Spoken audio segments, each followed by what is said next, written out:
A beam of sunlight once pierced a temple to strike a statue on just one day a year. This precise event was engineered by ancient builders who knew exactly how to mirror the motions of the planets in stone. By the end of this exploration, you will see history's greatest monuments not as ruins, but as sophisticated cosmic machines. How did cultures separated by oceans align their temples to the solstice sun? And what secret knowledge allowed them to track the slow dance of Venus across generations? What does it tell us that our ancestors saw their temples as living maps of the heavens? This celestial harmony was not an abstract idea but a precise, mathematical reality.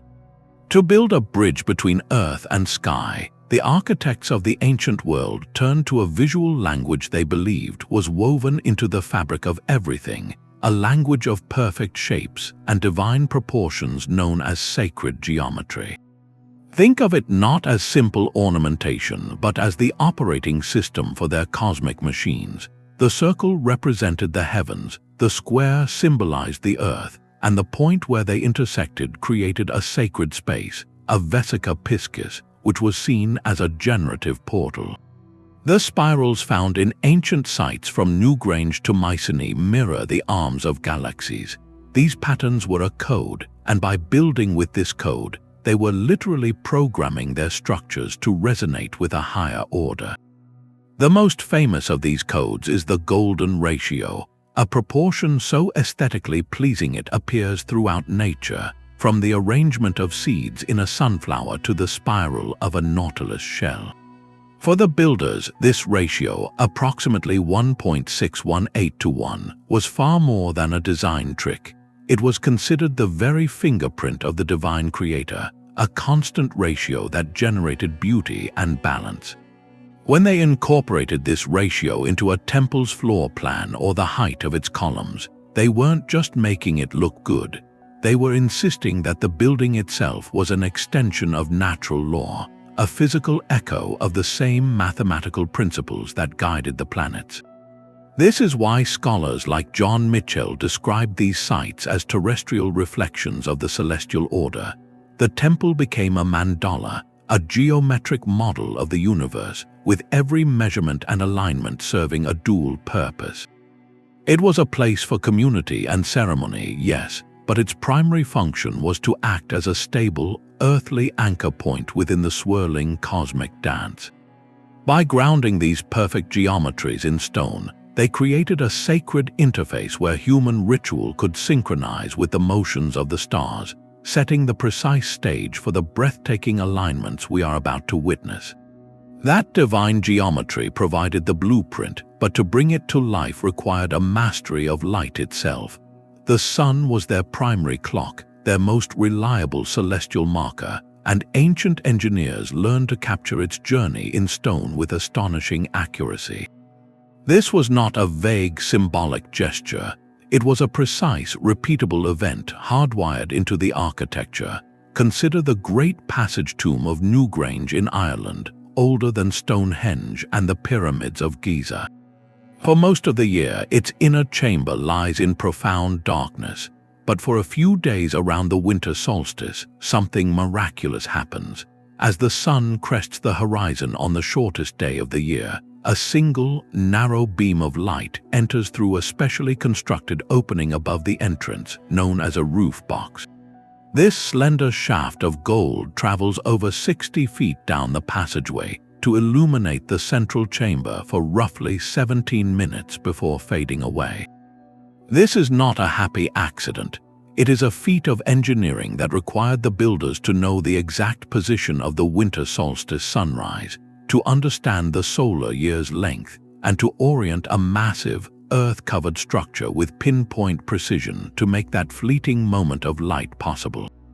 How did they achieve such accuracy without modern instruments? The tools were elegant in their simplicity. A basic gnomon, essentially a vertical stick placed in the ground, acted as a primitive sundial. By tracking the moving shadow it cast throughout the year, observers could map the sun's path. They would mark the farthest points the shadow reached at sunrise and sunset, which correspond to the solstices. The point exactly midway between those extremes marked the equinoxes. Through patient generational observation, they built a working model of the solar cycle. This knowledge was then translated into architecture on a monumental scale. At the Temple of Karnak in Egypt, the axis is aligned so that on the summer solstice, the setting sun shines directly along the central corridor into the sanctuary. The pyramids of Giza are famously aligned to the cardinal directions with a margin of error of just a fraction of a degree, an alignment that also relates to solar movements. These structures became more than places of worship. They were colossal, immutable calendars. The solstice light event at Newgrange likely signaled a time of renewal, a promise that the sun's strength would return. In Egypt, the solar alignment at Karnak would have coincided with the flooding of the Nile, the lifeblood of the civilization. By locking these solar events into their architecture, these cultures created a permanent public spectacle that reinforced their connection to the cycles governing planting, harvest, and ceremony. The temple itself became the hand of the clock, and the sun its moving light. But if the sun provided the daily and yearly rhythm, another celestial body offered a far more complex and mysterious pattern, one that required an even deeper understanding of time. The moon presented a far more subtle and intricate puzzle. Its light does not blaze with solar certainty, but shifts and cycles with a rhythm all its own, governing the tides and the very concept of the month. To capture its motion in stone required a different kind of patience, one spanning not just years, but entire generations. Ancient astronomers observed that the moon does not simply rise and set in the same narrow band as the sun.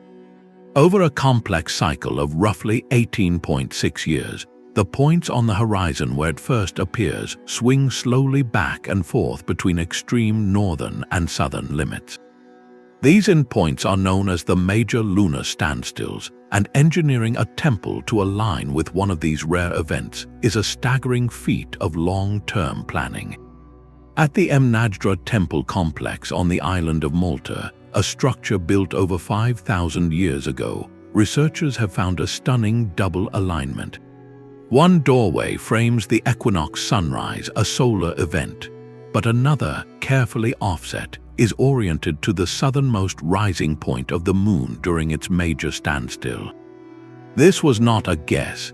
It represents a tradition of sky watching so meticulous that knowledge was faithfully passed down for decades before the final stones were set to lock that alignment into place forever. Why go to such extraordinary lengths for the moon? Its silvery, changing light held a profoundly different cultural meaning, often associated with mystery, intuition, and the cycles of life. Lunar alignments are frequently connected to temples dedicated to goddess figures and to rituals surrounding fertility, healing, and the passage of time. Ceremonies would be scheduled around the full moon or the new moon, using the architecture itself as a grand calendar to announce the sacred time. This reveals a breathtaking depth of understanding. Tracking the sun's annual journey is one thing, but to comprehend and monumentally encode a celestial cycle that takes nearly 2 decades to complete speaks to a civilization thinking in cathedral time. It implies a stable, confident society with scribes or elders who recorded observations on tablets or in oral traditions, knowing they would not live to see the full fruit of their work. The temple became a vessel for that long memory, a stone guarantee that the community would never lose its connection to this slower, more secretive dance of the heavens. Yet, even the complex wanderings of the moon were just one part of a much grander celestial map. To complete their cosmic model, the ancients turned their gaze to the brightest and most beguiling wanderer of them all, a planet whose beautiful, erratic path seemed to hold the very secrets of life and death. Venus was the ultimate celestial riddle. Unlike the steady sun or the predictable moon, this brilliant wanderer followed a complex 8-year dance, appearing as a morning star, then vanishing, only to reappear as an evening star. To track its path was to master a higher form of celestial mathematics, and to build a temple that mirrored this dance was the pinnacle of ancient engineering. This moves us from simply marking events to actively predicting and celebrating the unique journeys of individual celestial bodies, the wandering stars. For the Maya, Venus was not just a pretty light, it was intimately tied to the cycles of war, agriculture, and the divine. Their profound understanding is etched into the very architecture of the Karakol Observatory at Chichen Itza. This unique, round structure is pierced with narrow, slit-like windows. These were not for ventilation or casual viewing. Precise alignments have been identified where specific windows frame the extreme northern and southern setting points of Venus on the horizon, key moments in its long cycle as both morning and evening star. The building itself becomes a stone calculator, its sightlines hardwired to announce the planet's critical transitions. Achieving this required more than observation, it demanded prediction. Cultures like the Babylonians developed sophisticated mathematical models, recorded on their Venus tablets, which could forecast the planet's appearances and disappearances decades in advance. This predictive power transformed the temple from a passive calendar into an active oracle. A priest or astronomer standing at a designated point within the sanctuary would know, years ahead of time, that on a certain night, the gleam of Venus would slide perfectly into a specific stone window or align with a distant notch in the hills. This moment would trigger ceremonies, guide the timing of important events, and reaffirm the priesthood's connection to the cosmic order. It represented a breathtaking leap in thought, from reacting to the sky to collaborating with it. The temple, engineered with such foresight, became a bridge across time itself, allowing a generation that had never seen Venus at a particular extreme to witness an alignment planned for them by their ancestors.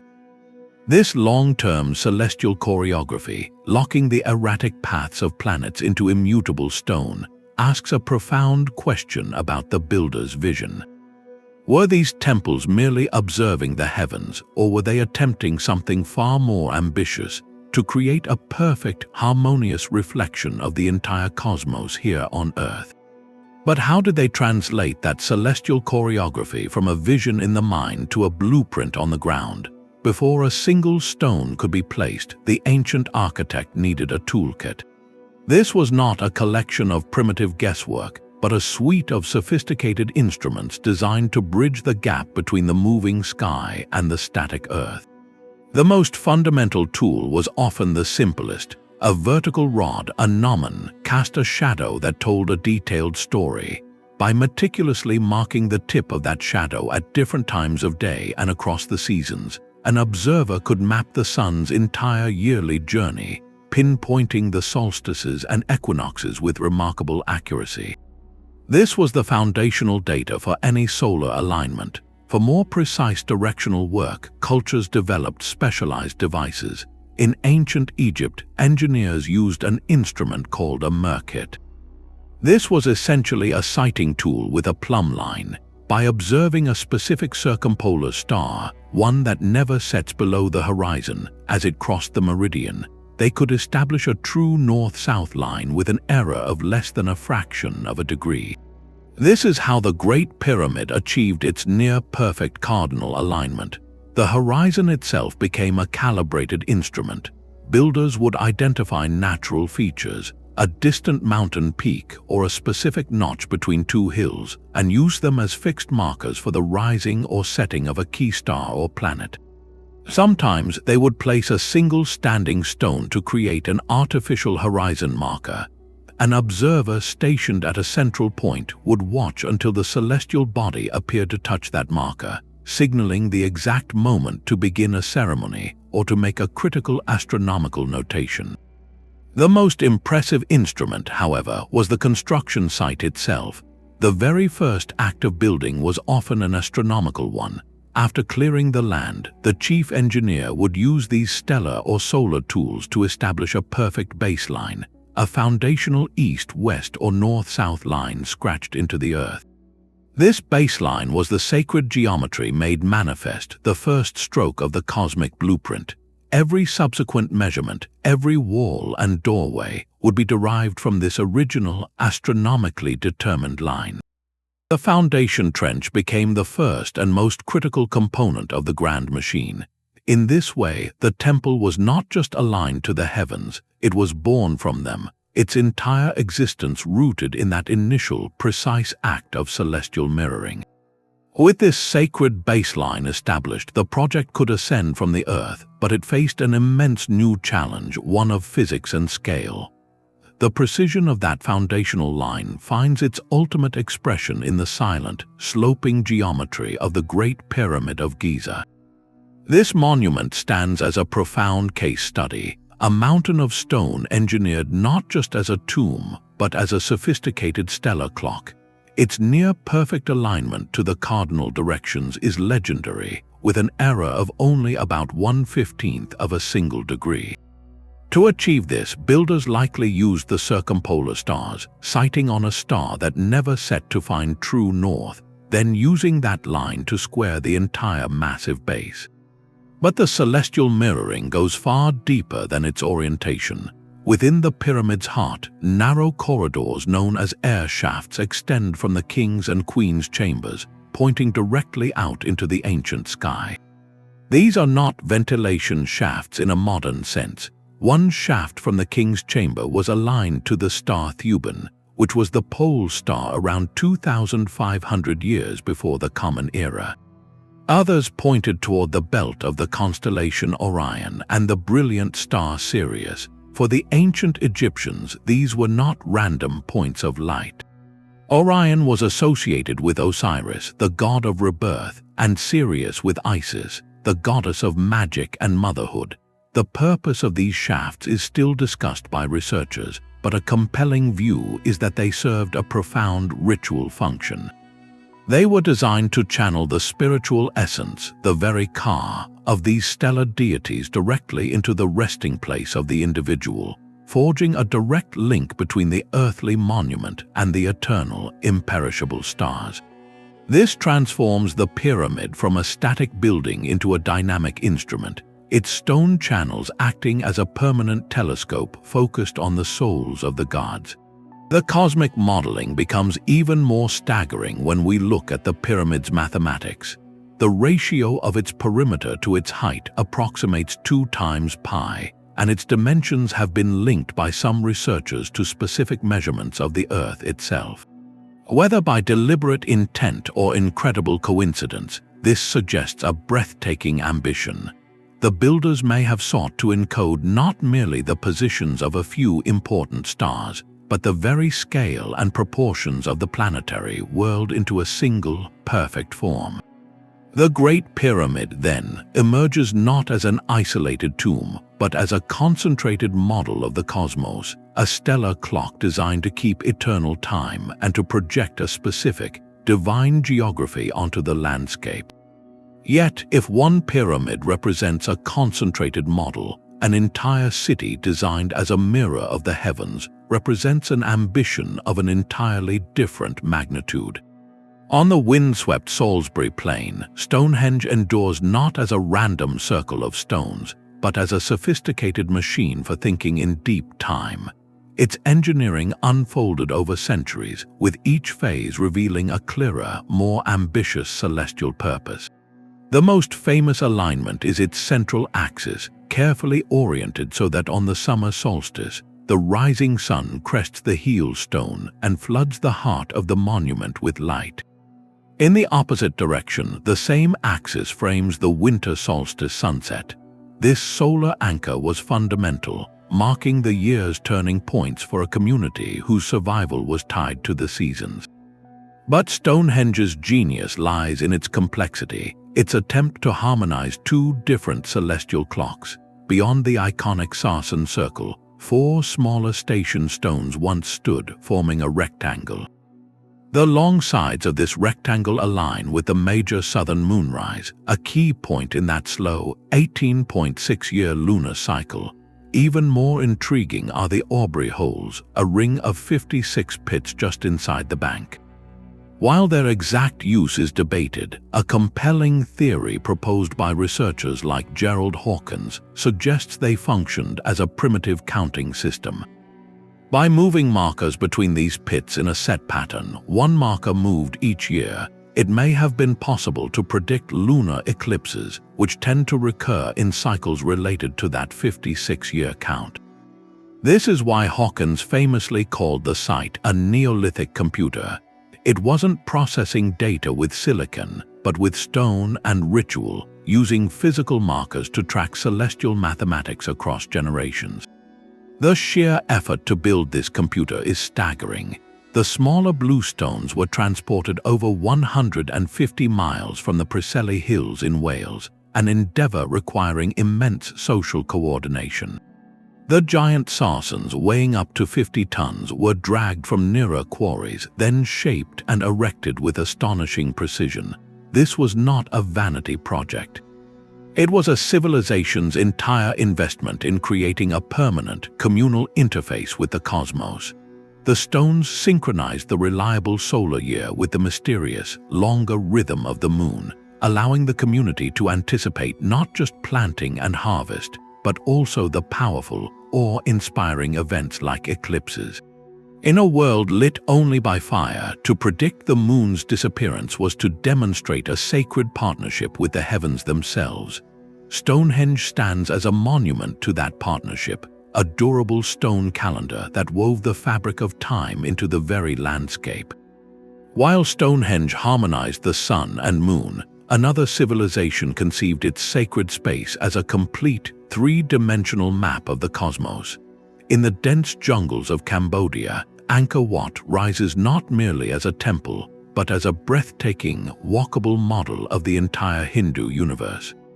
Its 5 iconic towers are not random spires, they are a precise architectural constellation. The immense central tower represents Mount Meru, the mythical axis of the world, the home of the gods. The 4 smaller towers surrounding it are the lesser peaks of that divine mountain range. The vast, concentric galleries and moats that encircle this central massif are not just defensive features, they are the rings of continents and oceans described in ancient cosmological texts. Every step a pilgrim took through this complex was a symbolic journey across the cosmic geography. This staggering ambition was rooted in deep theological purpose, for Angkor Wat was dedicated to the god Vishnu, the preserver of the universe. Its entire orientation is a devotional act aligned precisely to the west, a direction sacred to Vishnu. This western alignment is itself unusual, as most Hindu temples face east toward the rising sun, making Angkor Wat a profound and intentional exception. But the builders did not stop at symbolic geography. They hardwired celestial time into its very stones. Researchers like Elena Manica have analyzed the temple's dimensions and discovered something astonishing. The lengths of pathways, the distances between key structures, appear to correspond to the precise numerical cycles of the sun, moon, and even the planets. Specific measurements echo the number of days in a lunar month or the years in a planetary cycle. This suggests the temple's blueprint was a kind of astronomical code, where space itself was calibrated to sacred time.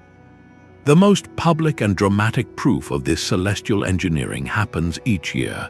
On the morning of the spring equinox, an observer standing at the western entrance causeway witnesses a perfect alignment.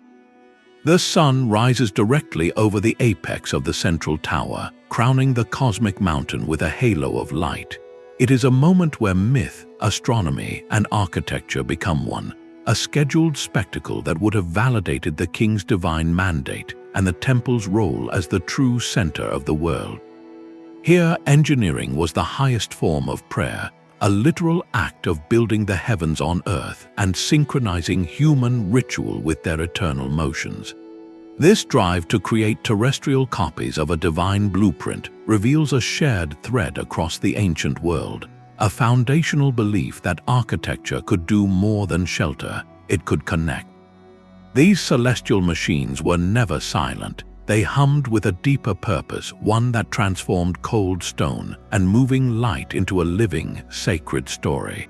The precise alignments we see as engineering marvels were, for their builders, the visible footsteps of gods. This is the crucial layer we must add to the blueprint, the layer of myth. The planets were not just points of light, they were divine characters in an epic narrative written across the heavens. In Egypt, the sun was not merely a star, it was the god Ra, making his daily journey across the sky in a great bark, battling the serpent of chaos in the underworld each night to be reborn at dawn. When the sun's first light pierced the inner sanctuary of a temple on the winter solstice, it wasn't just marking a date, it was Ra himself entering his house, renewing his covenant with the land. The architecture created the stage, and the sun performed the role. This fusion of story and stone gave meaning to the meticulous measurements. For the Maya, the complex dance of Venus was the story of the hero twins from the Popol Vuh, their descent into the underworld and their triumphant rebirth as the morning star. The windows of the Karakol Observatory that tracked Venus were not just sighting tools, they were portals through which the community could witness the ongoing saga of their celestial ancestors. A temple aligning with the rise of Venus on a specific day was not an accident of astronomy. It was a scheduled act of cosmic theater, a moment when myth became momentarily real for everyone present. This transforms our understanding of these sites. The stones held the permanent script, the unchanging set directions for the sacred drama. The moving sun, moon, and planets were the divine actors, arriving right on cue to play their part. The worshippers were not passive observers, they were the audience participating in a performance that reaffirmed the very order of the universe. When the equinox sun crowned the central tower of Angkor, it was not just light hitting stone. It was the god Surya ascending his chariot on the summit of Mount Meru, validating the king's rule and the temple's claim to be the center of all creation. The engineering made the moment possible, but the myth made it meaningful. It answered the profound human question of why. Why track these cycles with such obsessive precision?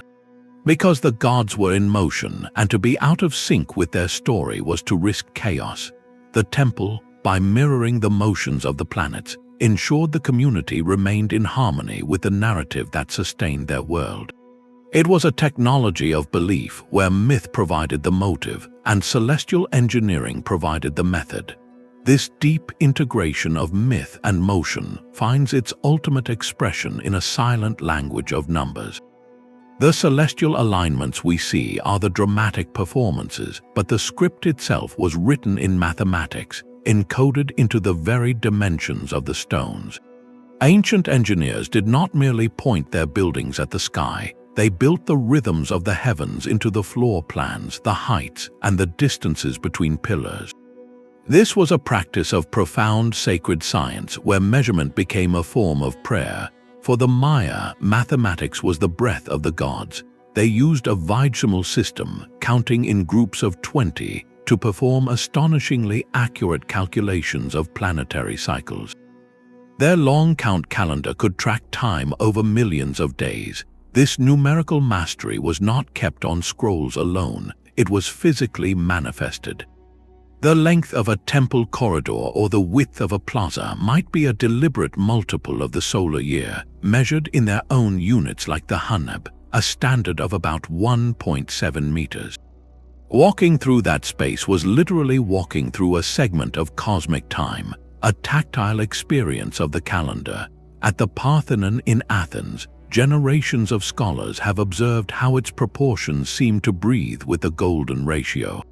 The width of the front facade relates to its height in a way that echoes this divine proportion, approximately 1.618 to 1.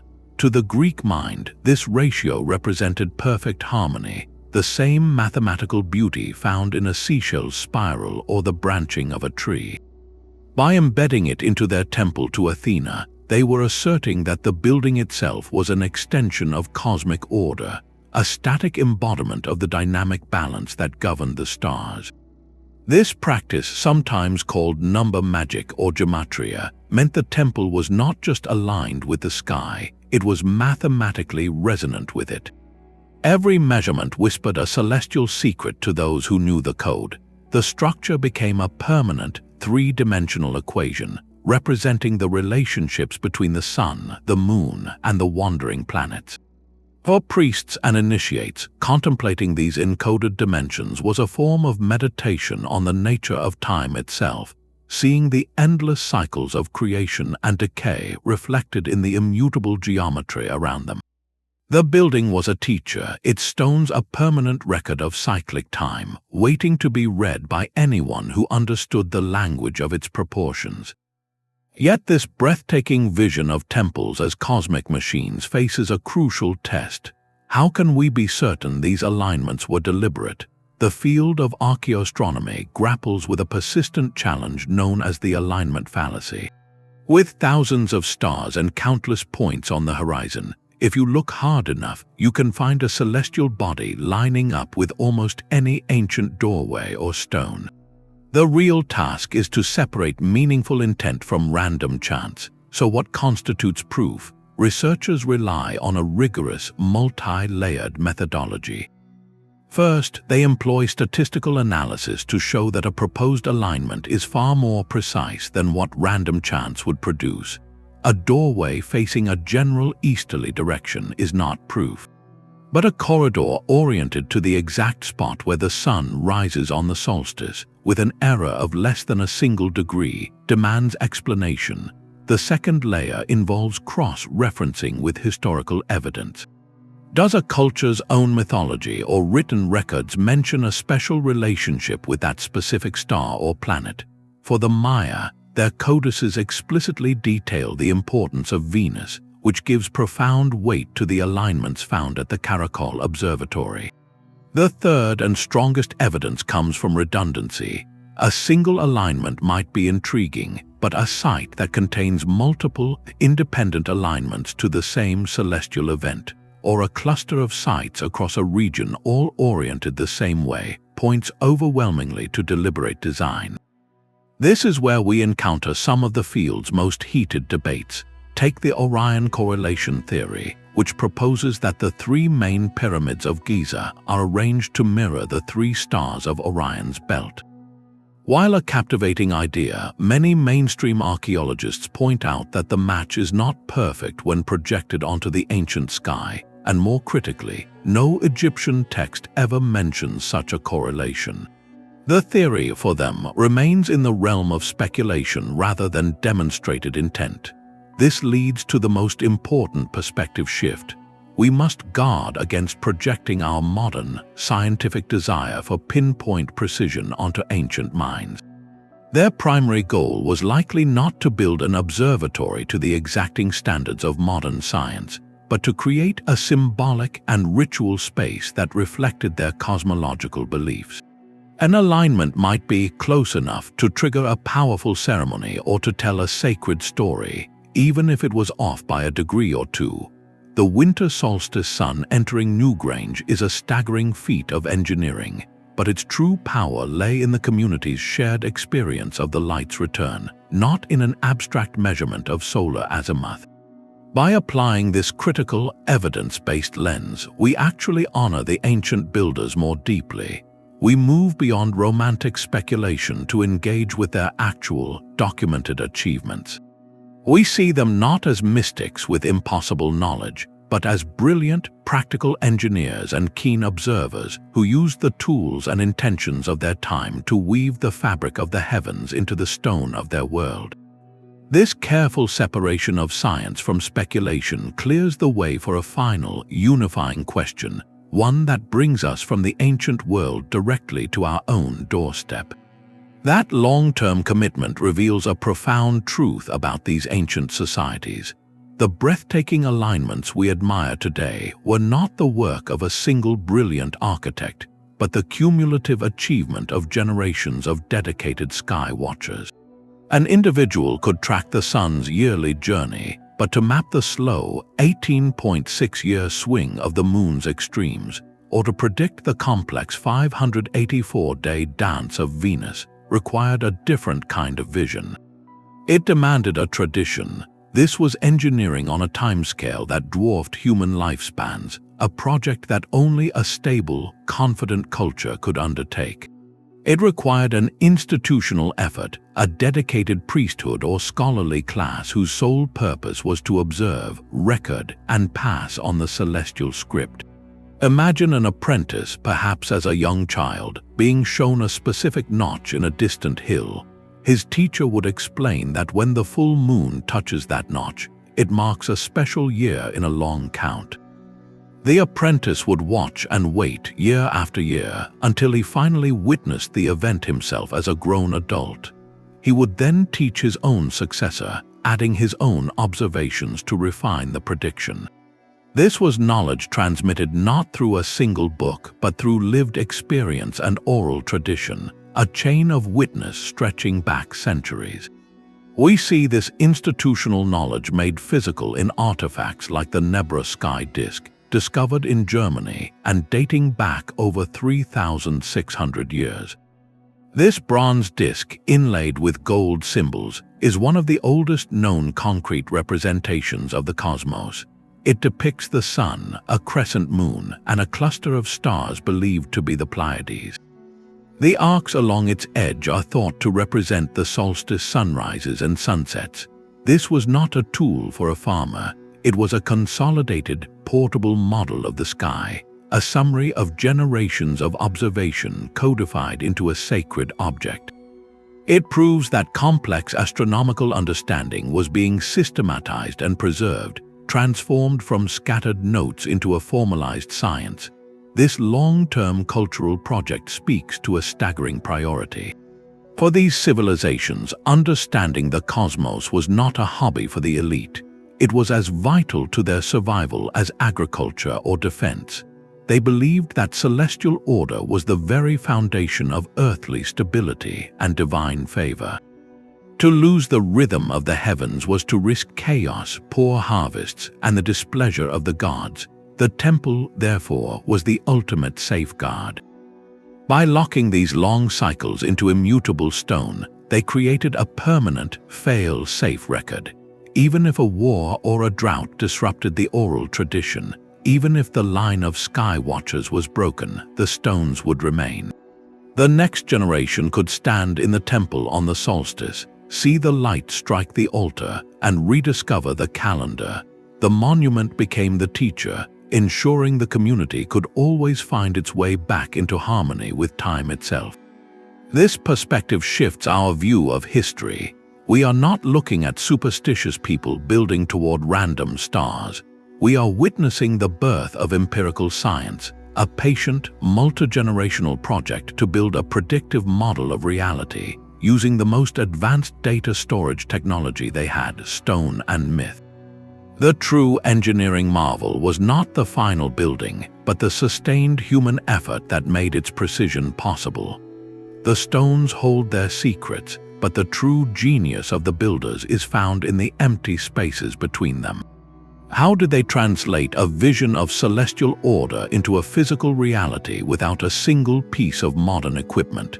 The answer is a masterclass in practical ingenuity, where limitations were overcome not with advanced gadgets, but with profound understanding of geometry, materials, and the landscape itself. Precision for them was not a product of technology, but a function of method and immense cultural patience. Their first and perhaps most powerful tool was distance. Think about trying to line up two small stones perfectly with a star on the horizon.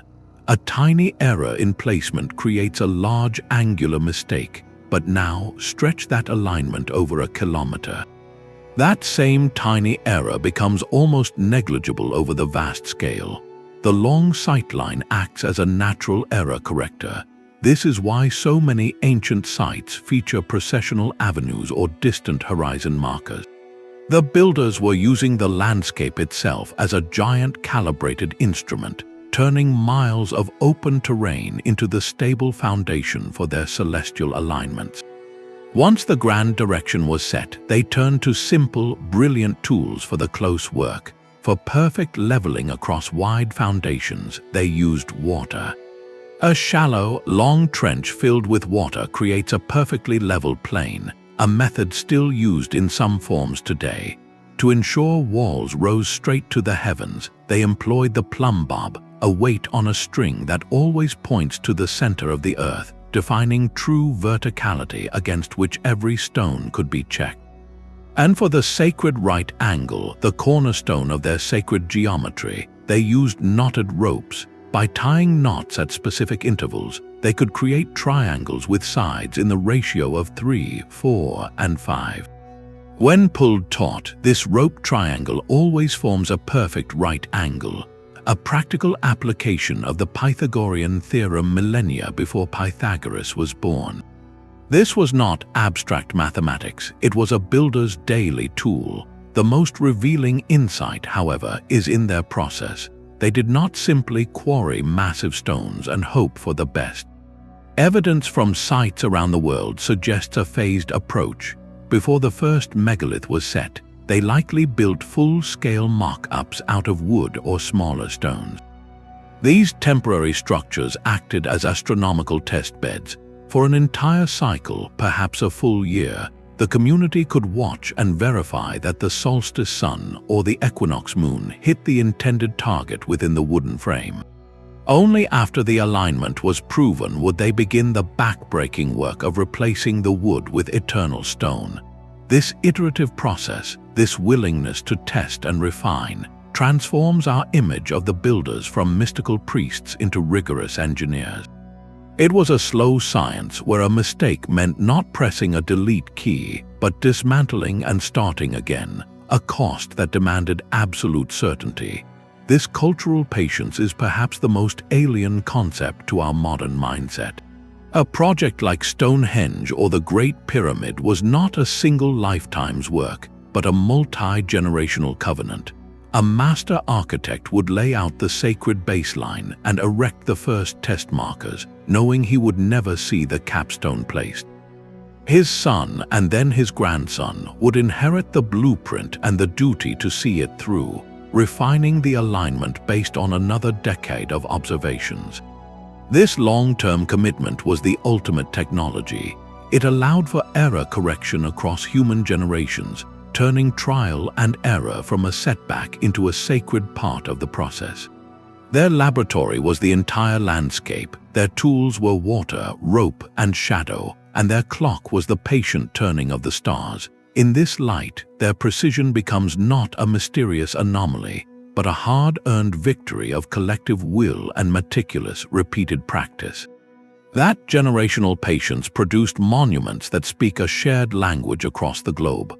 From the sun pillars of the Inca high in the Andes to the feathered serpent shadow slithering down the pyramid at Chichen Itza during the equinox, we find a universal human impulse expressed in stunningly local dialects.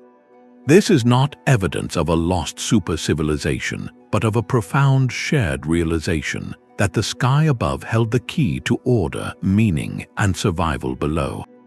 Each culture looked up at the same sun, moon, and planets, but they wove those celestial movements into the unique fabric of their own world.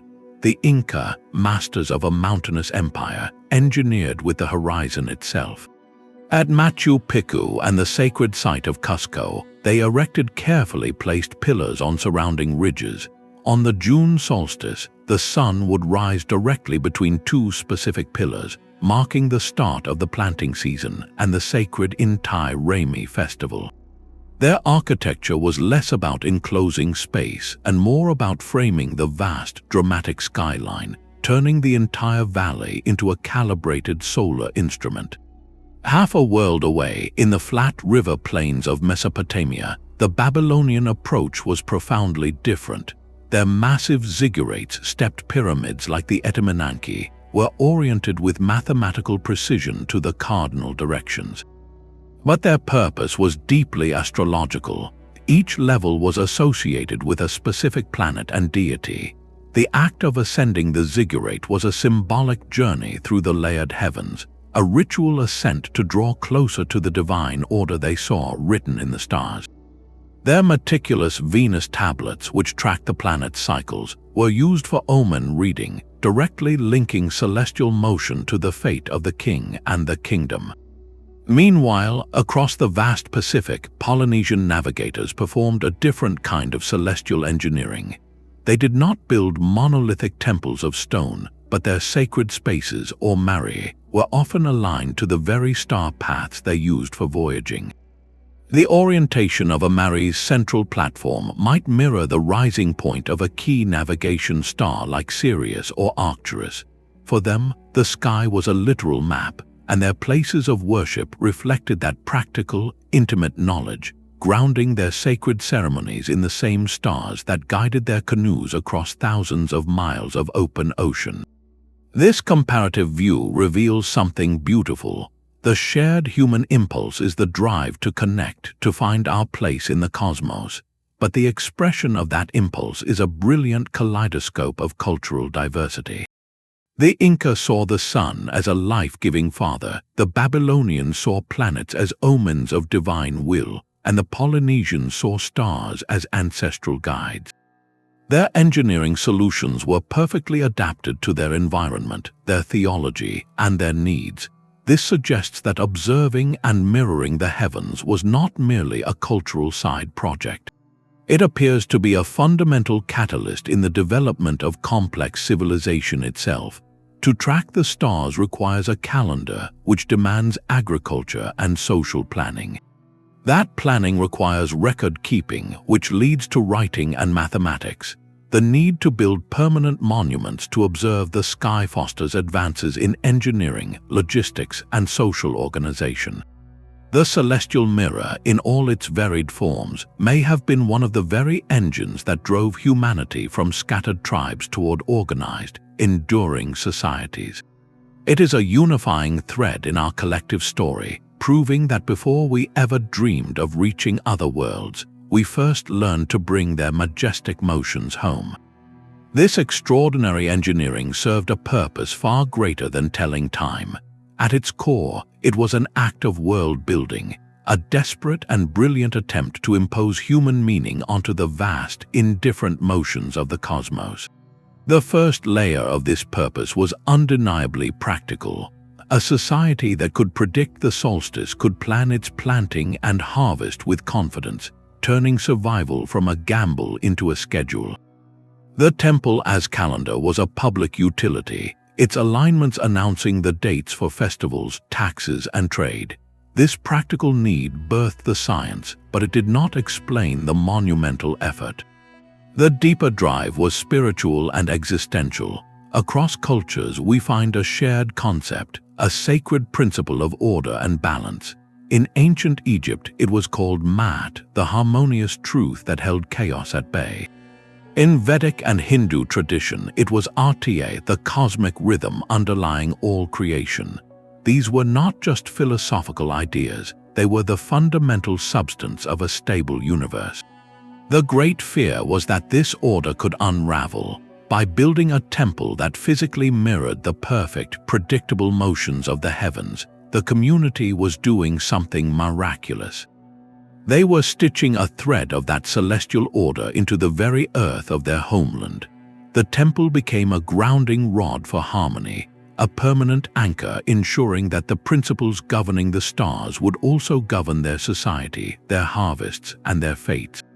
Every time the solstice sun hit its mark, it was a public reassurance that Mat was intact, that the cosmos was still in its proper rhythm. This spiritual engineering, however, had a powerful earthly consequence. It created a unique source of authority. In a world lit by myth, the individual who could seemingly command the heavens held ultimate power. The priest-king who stood before the people and announced that tomorrow, as foretold, the sun would illuminate the inner sanctum, was performing a magic trick of unimaginable scale. He was not just predicting, he was demonstrating a direct partnership with the gods. This transformed the temple from a spiritual anchor into a potent machine for social control. The awe inspired by the celestial event was seamlessly transferred to the ruler who orchestrated it. The message was unmistakable. The same cosmic laws that guided the planets also validated this king's right to rule. this priest's right to interpret the divine will. The meticulously engineered alignment became a contract written in light and stone, a contract that said the social hierarchy, with the king at its summit, was as natural and inevitable as the sunrise itself. In this light, the stones were more than an observatory, they were the pillars of the state. The engineering genius we marvel at today was, in its own time, a breathtakingly sophisticated tool. It wove together practical necessity, spiritual yearning, and political strategy into a single, unassailable narrative of power, embedding the ruling structure into the landscape itself and reflecting it eternally against the stars. But that profound drive to understand the sky never truly faded. When the great temple doors finally closed, the quest did not end, it simply changed its tools. The meticulous data gathered over millennia from those stone platforms did not vanish into the dust. It became the bedrock for a new kind of science. The ancient engineers, in their pursuit of divine harmony, had accidentally built the first rigorous database of celestial motion.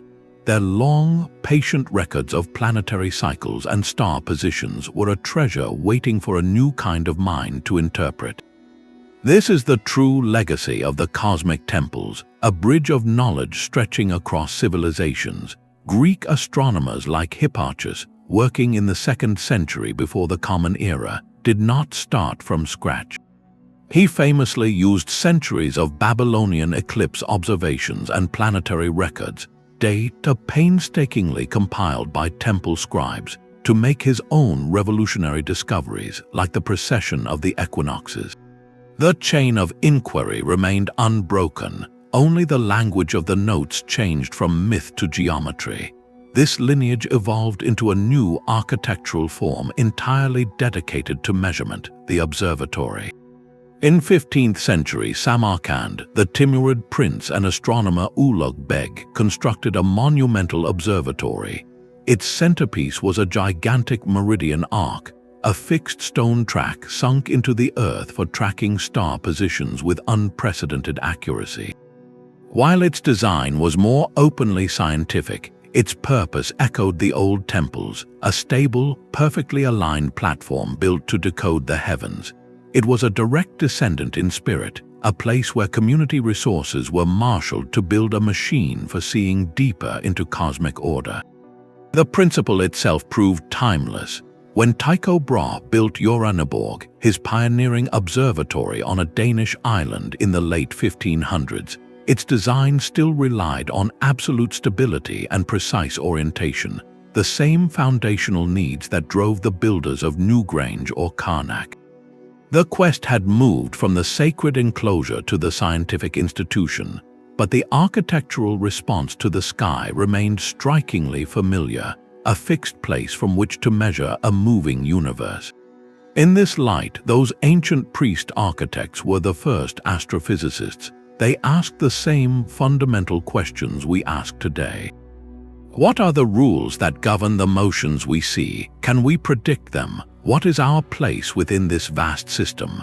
Their methods were different, rooted in ritual and myth, but their core impulse to observe, record, and build models that explain the cosmos ignited a continuous chain of inquiry. That chain leads in an unbroken line from the Solstice marker at Stonehenge to the marble sextants of Samarkand, to the glass lenses of Galileo's telescope, and finally to the Hubble and Webb space telescopes orbiting silently in the void. Our modern eyes in the sky are not a rejection of the ancient model, but its ultimate refinement.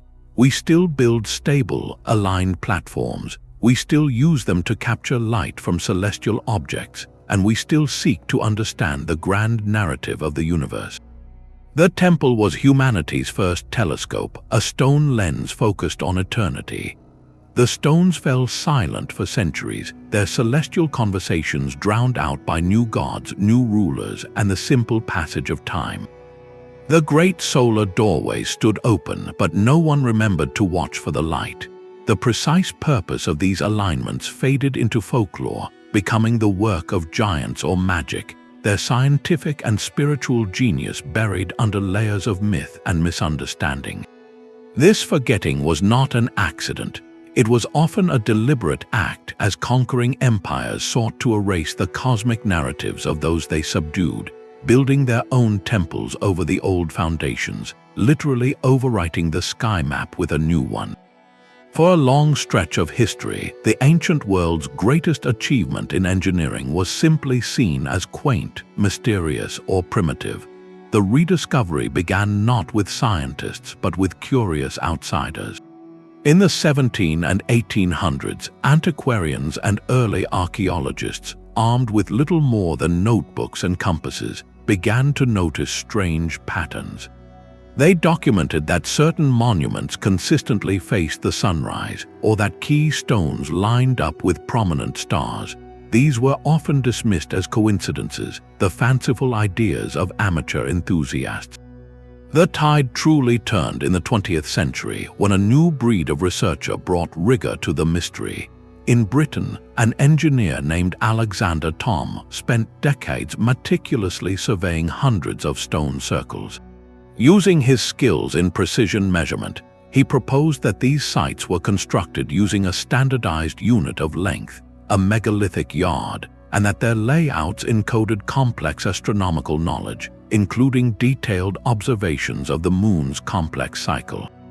Across the Atlantic, in the Americas, an astronomer and anthropologist named Anthony Aveny began a similar, groundbreaking work. He argued that to understand these sites, you had to see them through the eyes of their builders, blending astronomy with the study of myth, ethnography, and cultural context. He and others demonstrated that the Maya did not just watch Venus, they wrote its entire biography in stone and codex. This interdisciplinary approach gave birth to a formal field of study, archaeoastronomy, which provided the tools to separate celestial intent from random chance. Today, this detective work is undergoing another revolution, powered by technology that would seem like magic to the ancients. Three-dimensional laser scanning can capture every contour and angle of a monument, creating a perfect digital twin. Researchers can then use sophisticated software to run this model against precise reconstructions of the ancient night sky, accounting for subtle shifts in the Earth's tilt over millennia. We can now stand virtually inside a temple on a specific date 2,000 years ago and see exactly what stars were framed by a given window at the moment of sunset. This allows us to test alignment hypotheses with pixel-perfect accuracy without ever touching a sacred stone. What we are recovering is far more than a list of astronomical facts. We are piecing together a lost chapter of human intellectual history, one that reveals a global, sustained project to comprehend the universe. Each confirmed alignment is a recovered sentence from a long-forgotten language, a language that spoke of time, divinity, and humanity's profound desire to find its rhythm within the cosmos. This modern rediscovery is not about proving ancient people were supernaturally smart. It is about finally learning to listen to what they have been trying to tell us in stone and light for thousands of years. The engineered interplay of light and shadow transformed these sacred spaces into living theaters of cosmic drama. This was not merely about marking a solstice sunrise, but about choreographing the very quality of illumination within the temple's heart, turning architecture into a narrative dial. Perhaps the most breathtaking example of this principle stands on the banks of the Nile at Abu Simbel. Here, the great temple of Ramesses II is cut deep into a cliff face, its entrance guarded by 4 colossal seated statues of the pharaoh himself. For most of the year, the innermost sanctuary, 60 meters back from the entrance, lies in total darkness. But on 2 specific days, traditionally around February 22nd and October 22nd, a miracle of engineering unfolds. As the sun rises, a shaft of light pierces the temple's long, straight corridor, traveling through the darkness to strike the back wall of the sanctuary. It illuminates 3 of the 4 statues seated there, bathing the figures of the sun god Ra, the king of the gods Amun-Ra, and the deified pharaoh Ramesses in golden light. The fourth statue of Ptah, the god of darkness and the underworld, remains forever in shadow. This is no accident of orientation. The entire temple was precisely angled so that this event would occur on dates believed to correspond with the king's birthday and his coronation day. The symbolism is profound and direct. The light physically enacts a divine selection, affirming the pharaoh's unity with the solar gods and his triumph over the forces of chaos and darkness represented by Ptah. For the worshippers gathered in the outer halls, witnessing that beam of light reach into the ultimate sacred space, the presence of the divine became a tangible, visual fact, an annual reaffirmation of cosmic and political order written in sunlight. This mastery of illumination required a sophisticated understanding of architectural optics. Builders acted as directors of light, using the very fabric of the building to shape and direct its passage. They employed corbelled roofs, where each successive layer of stone projects slightly inward, to create narrow ceiling openings that could admit a slender, focused beam. They positioned massive pillars not just for support, but to cast specific, moving shadows across carved reliefs at certain hours, animating the stories on the walls. Narrow slit windows, like those in the Karakol or in the round towers of medieval castles adapted for stargazing, acted as celestial pinhole cameras, projecting a precise image of the sun's disk or a bright star onto a marked spot on the floor. Over the course of a day, a single patch of sunlight might travel across a floor inscribed with hourly markers, turning the entire room into a giant, accurate sundial. Over the course of a year, the changing angle of the sun would make that same patch of light touch different carvings or symbols, marking the seasons in a silent, stone-based calendar. This dynamic use of shadow was equally important. Darkness was not merely the absence of light, but a positive, sacred element. The deep shadows of a temple's interior created a sense of mystery and awe, a gradual transition from the bright, profane world outside to the dark, holy center where the divine image resided. The controlled penetration of light into that darkness was the climax of the ritual journey, a moment of revelation. In this way, the architecture did not just house a ceremony, it performed one. The building itself became the primary actor, its silent dialogue of light and shadow telling a story of cosmic cycles, divine favor, and the eternal struggle between order and chaos. This immersive, sensory experience made abstract theological concepts viscerally real for every participant, from the high priest to the common farmer, binding the community to the celestial rhythm through a shared, awe-inspiring spectacle. The silent stones may have held another layer of the cosmic conversation, one not meant for the eyes but for the ears. If the architecture was a mirror for the heavens, could it also have been an instrument, finely tuned to resonate with a harmony beyond our hearing? This leads us into a speculative but deeply compelling frontier, where the study of ancient sound, known as Archaeoacoustics, meets the celestial blueprint. Certain structures around the world exhibit acoustic properties so unusual and precise that they seem engineered. In the underground oracle chamber of Malta's hypogeum, a deep, male voice spoken into a small niche can produce a powerful, reverberating echo that seems to fill the entire rock-cut space, a phenomenon that some researchers suggest could induce a trance-like state. At the Mayan site of Chichen Itza, if you stand at the base of the Great Pyramid of Kukulkan and clap your hands, the echo that returns is not a simple repetition.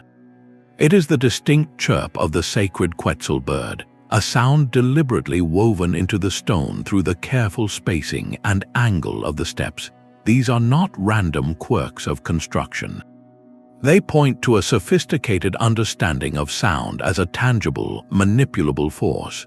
The ancient concept of the music of the spheres proposed that the planets themselves moved in silent, mathematical harmony, each orbiting body producing a tone based on its speed and distance.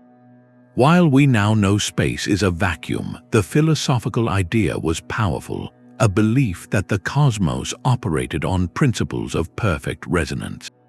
Could the architects, in their quest to mirror celestial order, have attempted to build this cosmic resonance into their temples?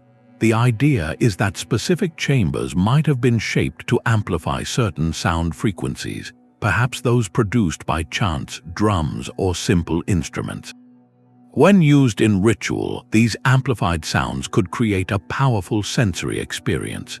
The steady, resonant drone inside a stone chamber, combined with flickering firelight and the knowledge of a solstice alignment occurring above, would have been overwhelming.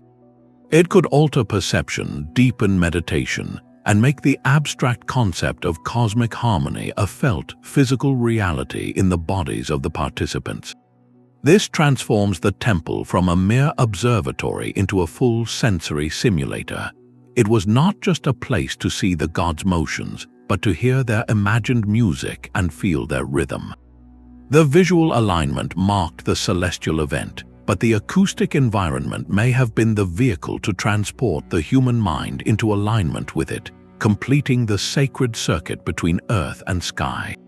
While drawing a direct, proven line from a specific echo to the orbit of Venus remains in the realm of fascinating speculation, the underlying principle is sound in every sense. It suggests the ancient builders viewed their sacred spaces as holistic instruments for human transformation, where every element, seen and unseen, was calibrated to tune the community to the frequency of the universe itself. This cosmic mirroring did not end at the temple walls. The ancient engineers saw their stone structures not as isolated creations, but as focal points within a much grander, living diagram, one that included the very land itself. They practiced a form of sacred geography, weaving mountains, rivers, and caves into their celestial alignment scheme. A temple was often positioned with breathtaking intention, so that a distant, sacred peak would form the precise notch on the horizon where the solstice sun would first appear. In this way, the human-built structure became a mediator, a sighting device that connected the moving heavens to the eternal features of the earth. The temple anchored the celestial event to a specific, holy place, making the entire landscape participate in the cosmic drama. This practice, sometimes called geomancy, reveals a world view where every part of creation was interconnected. The engineered building was the keystone, but the arch spanned from the underworld to the stars. In Mesoamerica, this concept was profoundly expressed through caves. Seen as portals to Xibalba, the watery underworld, cave entrances were themselves aligned with celestial events, particularly the movements of Venus and the sun. At certain times of the year, light would penetrate deep into these natural tunnels, illuminating dark chambers in a powerful symbol of life emerging from the realm of the ancestors. The temple above ground and the cave below were parts of a single, vertical axis mundi, a world pillar linking the three layers of the cosmos. This transforms our understanding of the ancient sky watchers' task. They were not just observing from a neutral platform, they were reading a landscape they believed was already inscribed with divine meaning. Their engineering was an act of recognition and enhancement, of finding the sacred points in the natural world and then amplifying their power through architecture. A processional avenue might lead from a river, symbolizing the cosmic waters, directly to a temple aligned with the equinox sun. A pyramid might be built to mirror the shape of the mountain behind it, creating a visual echo that tied human ambition to geological permanence. The goal was resonance, to make the human order vibrate in harmony with the perceived divine order of the entire surrounding world. The temple was the tuning fork struck by celestial light, and the mountain was the sounding board that gave the note its depth and power. This holistic vision meant that to desecrate a temple was not merely to destroy a building. It was to rupture a sacred relationship between the community, their gods, and the land itself. The structure was the conscious node in a vast, intelligent network of earth and sky, a permanent declaration that humanity belonged within that network, as participants in a conversation written across millennia in stone, shadow, and light. That intimate dialogue between earth and sky could not last forever. The great cosmic machines eventually fell silent, not with a sudden crash, but with a slow, centuries-long drift into a different kind of understanding. What caused this profound tradition to fade? The reasons are woven from the very fabric of changing human belief and technology. One of the most powerful shifts was spiritual. With the rise of major monotheistic faiths, the conception of the divine transformed. God was increasingly seen as transcendent, existing beyond and above the natural world, rather than being intimately woven into its daily motions. The sun and planets were no longer seen as gods themselves or as the direct chariots of gods, but as creations of a single, all-powerful deity. This theological shift made the meticulous architectural mirroring of planetary motions less theologically urgent. The purpose of a sacred space moved inward, toward the soul's relationship with a creator who was everywhere, not solely revealed in a specific beam of light on a specific day. Political and social collapses accelerated this change. The stable, long-lived civilizations that supported generations of sky-watching priestly classes often fractured. Empires fell, libraries burned, and the intricate oral traditions that maintained the celestial schedules were disrupted. When the social machine that built and maintained the cosmic mirror broke down, the knowledge it protected became fragmented, turning precise engineering into half-remembered legend. At the same time, a technological revolution was quietly unfolding in how humans observed the heavens. The development of portable, precise instruments like the astrolabe and the armillary sphere was a game-changer. Suddenly, a skilled astronomer could carry a sophisticated observatory in a small case. You no longer needed a multi-ton stone corridor aligned for decades to track Venus. You could calculate its position with a handheld device.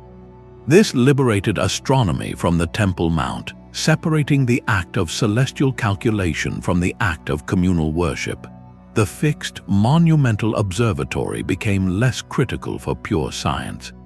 Underlying all of this was a fundamental shift in worldview. The ancient cosmos was alive, intelligent, and resonant with meaning. The Enlightenment and the scientific revolution ushered in a more mechanistic model, a universe operating like a vast, beautiful clockwork governed by impersonal physical laws.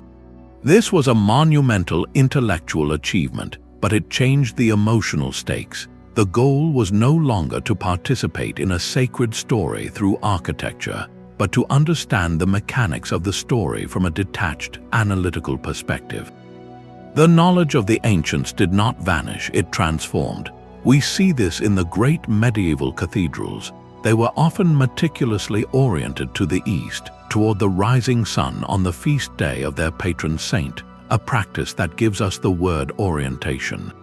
But they generally did not encode the complex, multi-year cycles of the moon or the wanderings of planets.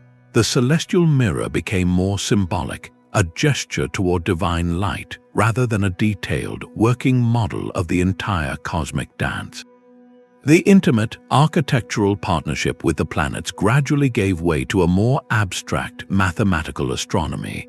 The place of wonder and the place of calculation, once united under a single stone roof, began their long, slow parting of ways.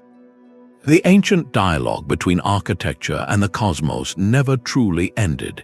It simply found new forms of expression. Today, the principles that guided the builders of Karnak and Chichen Itza are experiencing a profound revival, not in temples to forgotten gods, but in the very spaces where we live, work, and gather. This modern movement asks a powerful question. What if our buildings could once again be designed in conscious conversation with the sun, the moon, and the seasons?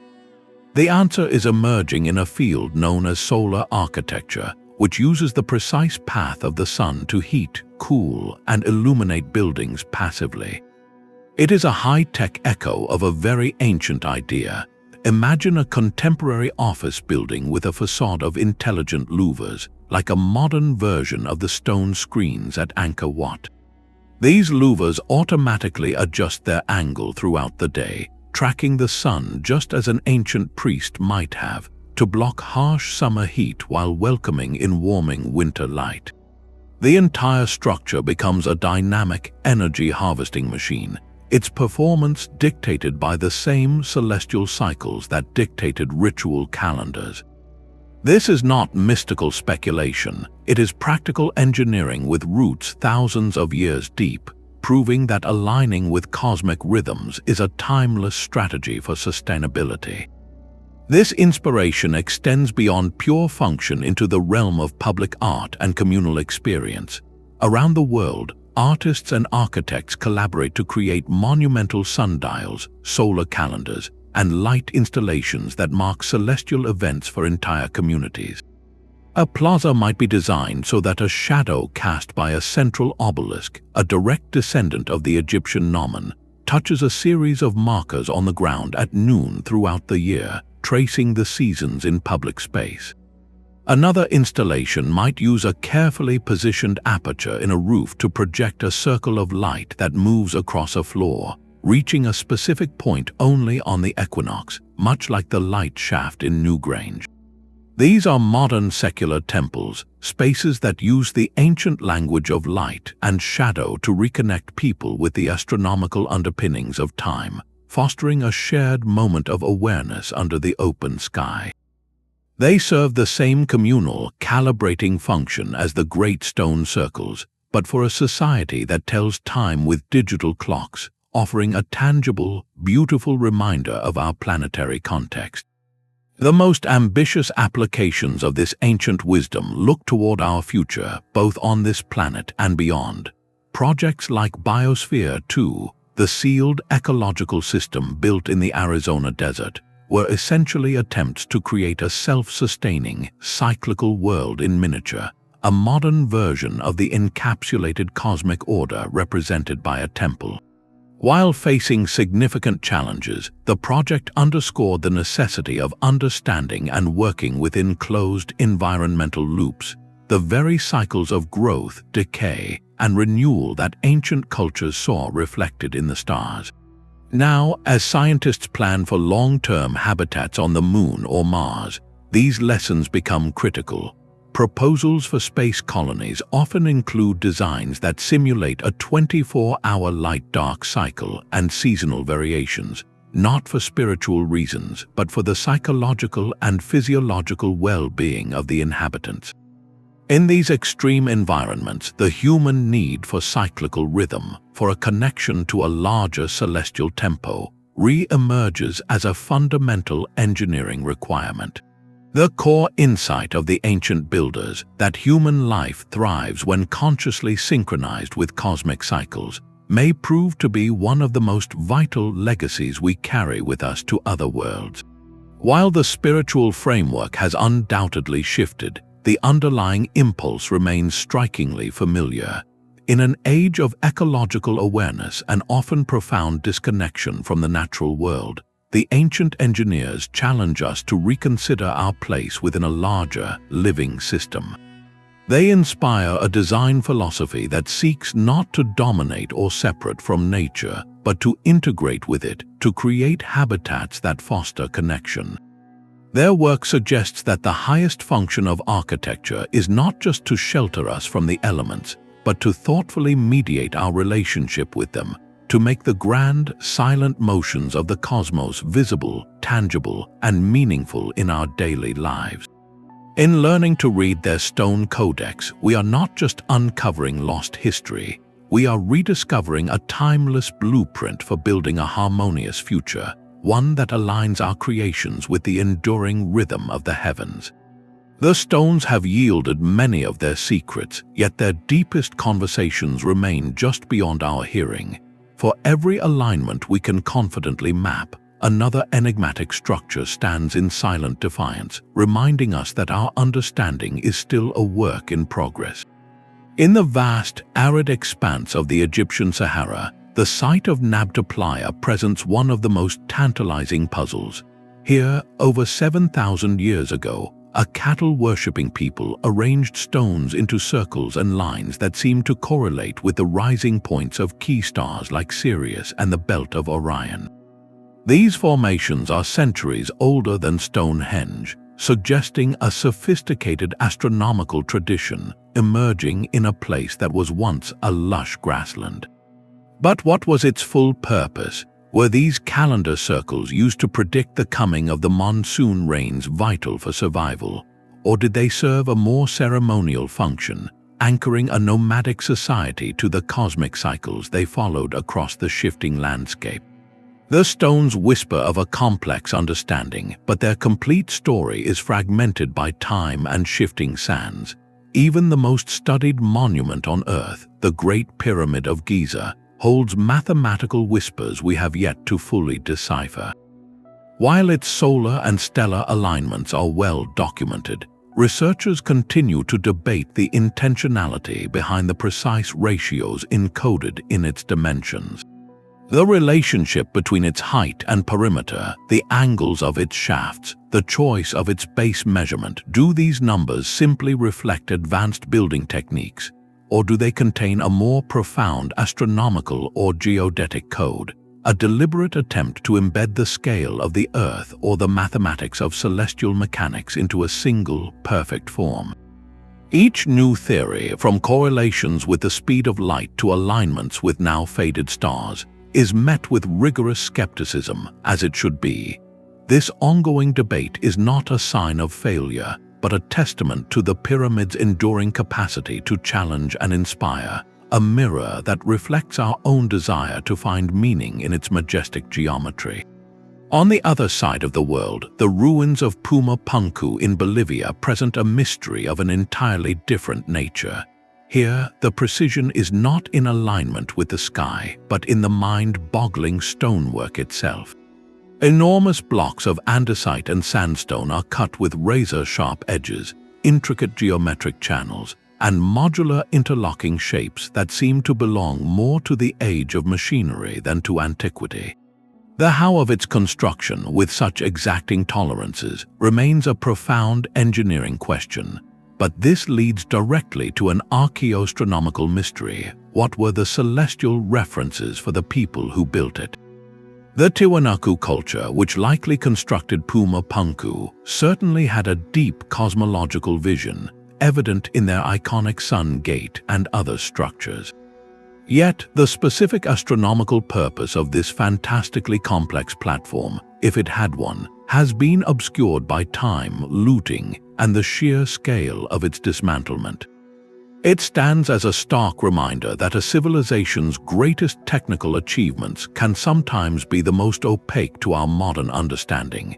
These lingering enigmas are not gaps in knowledge to be lamented, but invitations. They call for a humble and curious approach, recognizing that the ancient mind worked with a different set of priorities and a different framework of knowledge.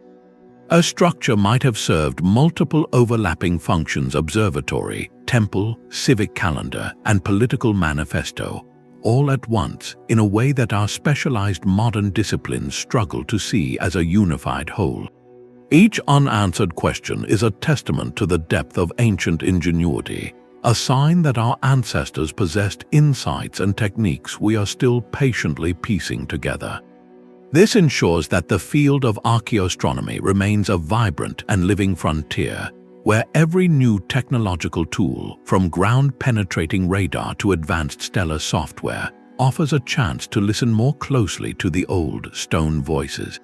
The true discovery is not a final answer, but the perpetual reminder that the past is far more subtle, intelligent, and wondrous than we often assume. This journey through time and stone reveals a profound truth about our shared human story. We have followed the path of sunlight into ancient chambers and traced the wanderings of planets across temple doorways, discovering a world where architecture was a sacred language spoken to the heavens. The master builders who achieved this were far more than stonemasons or priests. They were the ultimate integrators, weaving together meticulous observation of the night sky, sophisticated mathematics, powerful mythology, and the practical needs of their society into a single, breathtaking vision. Their work stands as a permanent testament to a mindset that saw no separation between the rhythm of the stars and the rhythm of human life. In their eyes, the temple was the crucial interface, the place where these two worlds met and resonated in harmony. What they left behind is a legacy that beautifully, intentionally, blurs every line we might try to draw today. It challenges our modern categories, showing us a time when art and science were the same discipline, when spirituality was the driving force behind monumental engineering, and when a society's most ambitious project was to build a bridge to the cosmos itself. When we stand before these structures now, whether in person or in wonder through images, we are not just looking at ruins, we are encountering a different way of seeing. The stones ask us to remember a time when humanity understood itself not as separate from nature, but as an active, conscious participant within a vast, living, and intelligently ordered universe. The alignments are not merely clever tricks of the past, they are invitations to reimagine our own place in the grand scheme. They remind us that the drive to find meaning in the stars, to mark our time by their motions, and to build spaces that reflect that connection, is one of the oldest and most enduring threads in the human experience. If this fusion of celestial mystery and earthly ingenuity captivated you, please subscribe for more journeys into the heart of historical puzzles. And we would love to hear from you. Which of these ancient alignments, from the sunbeam at Newgrange to the Venus windows at Chichen Itza, left you the most amazed? Share your thoughts in the comments below.